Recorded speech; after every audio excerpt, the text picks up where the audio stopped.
उठो, अति शीघ्र उठो भ्राता।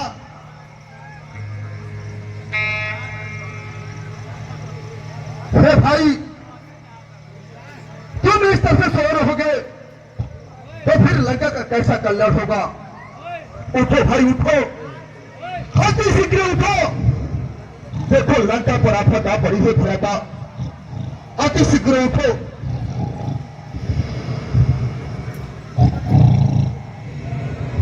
मंत्री जी देखो, भ्राताश्री गहरी निद्रा में सो रहे हैं। अति गहरी निद्रा में सोए हुए हैं, इसलिए इन्हें जगाओ।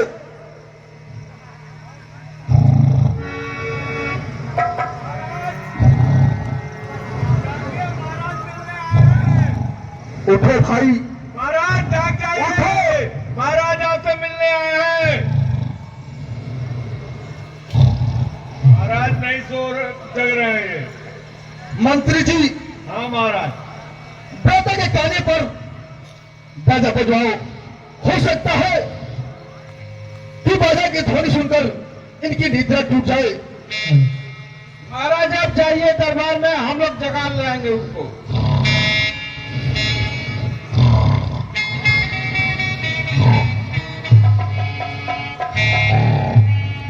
मंत्रीवर जगाइए, इनको जगाइए। जगा रहे हैं। लंका पर गोपाल सैनिकों, सुनो हाजिर हो गए। सुनो सैनिकों, महाराज को जगाना है युद्ध के लिए। इन लोगों को महाराज को युद्ध में जाने के लिए जगाना है। जैसे भी हो इनको जगाओ। जगाने में छोड़ना।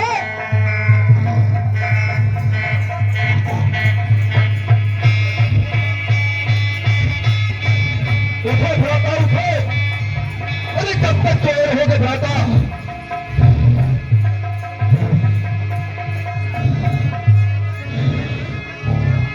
उठो भैया उठो, अरे देखो लंका पया फटा पड़ी है भ्राता, उठो।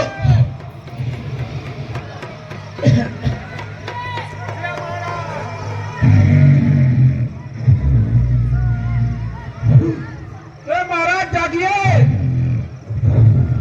जागिए। मंत्री जी,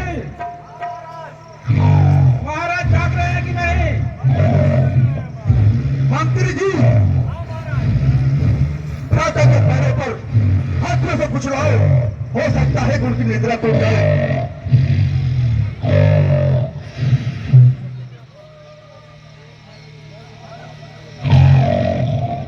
मंत्री जी बोलिए महाराज। देखो भ्राताश्री के जगाने का एक ही मार्ग है, मांस और मदिरा भ्राता जी की नाकों पर लाओ। अगर उनका सुगंध उनको मिलेगा तो अवश्य ही जागेंगे। जो हो गया महाराज।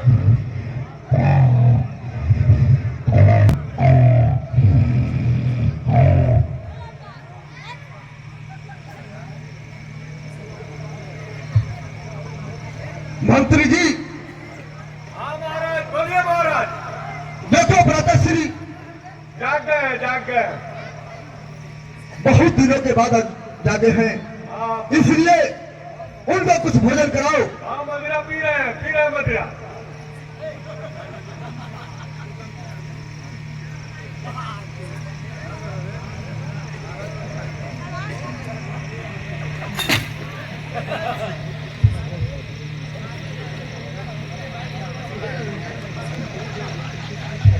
अरे जगो भाई जगो,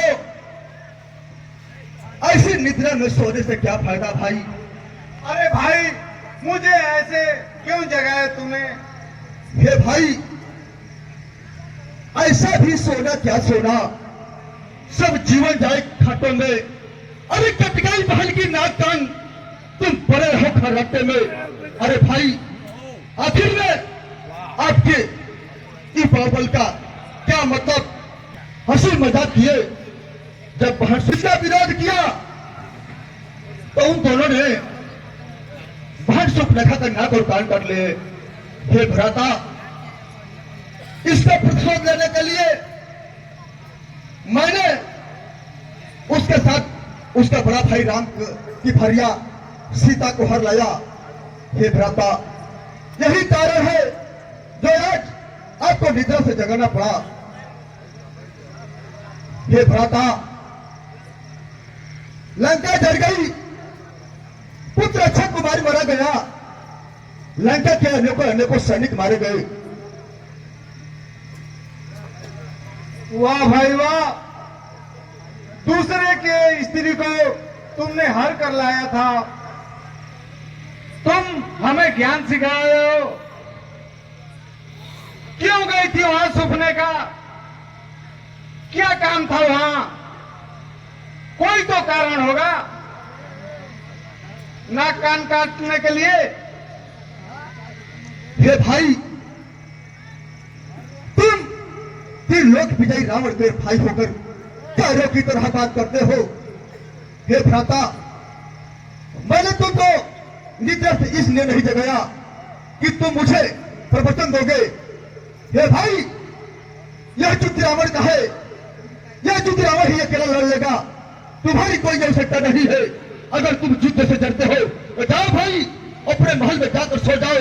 यह युद्ध रावण का है और रावण ही लड़ लेगा। नहीं नहीं भ्राता श्री, जब ऐसी बात है तो क्यों ना हम उनके शरण में जाकर अपना आत्मा वो करें। अरे भ्राता श्री, कायरों की तरह बातें करते हो, तुमको शर्म नहीं आती? उन तपस्वी के शरण में जाने की बात करते हो। हे भाई, अगर युद्ध से तुम्हें डर लगता है तो तुम जाकर अपने महलों में सो जाओ। मैंने तुमसे पहले ही कहा है कि युद्ध रावण का है, यह युद्ध रावण अकेला ही लड़ लेगा।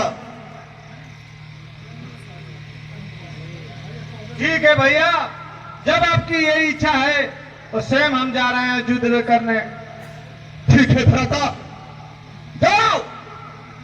आज सूर्यास्त होने से पहले युद्ध का पताका फहराते हुए लंका के द्वार पर आना।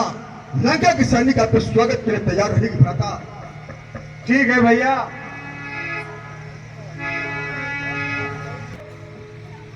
अब आप सावधान हो जाइए। यह लंकापति रावण का भाई कुंभकर्ण अपने दल बल के साथ आ रहा है युद्ध करने के लिए। हे प्रभु, इसके बाद अपरंपार है, 1000 हाथियों का बल है इसके अंदर। आप इससे थोड़ा भी खिलवाड़ मत कीजिएगा। जैसे भी हो इसका वध जल्द से जल्द कीजिएगा। हे हनुमान, आप चिंता न करें।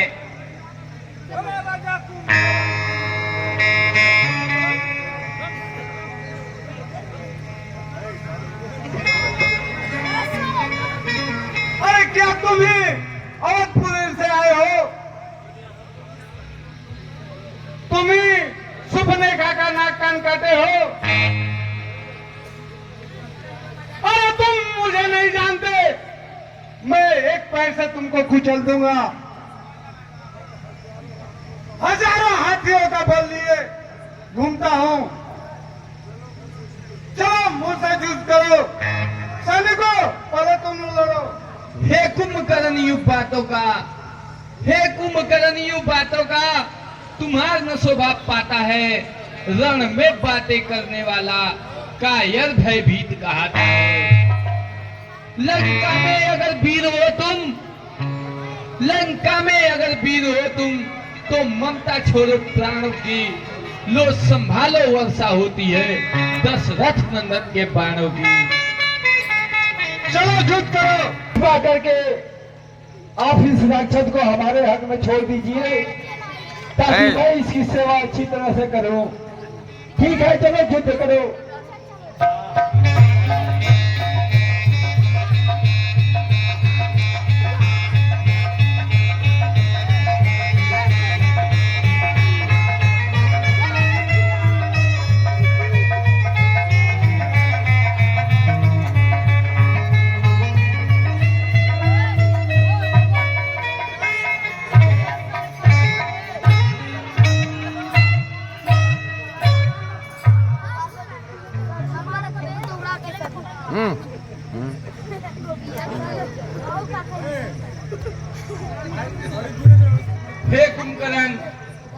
तुम्हारी सेना मारी जा चुकी है, इसलिए अब तुम्हें भी मरना ही होगा।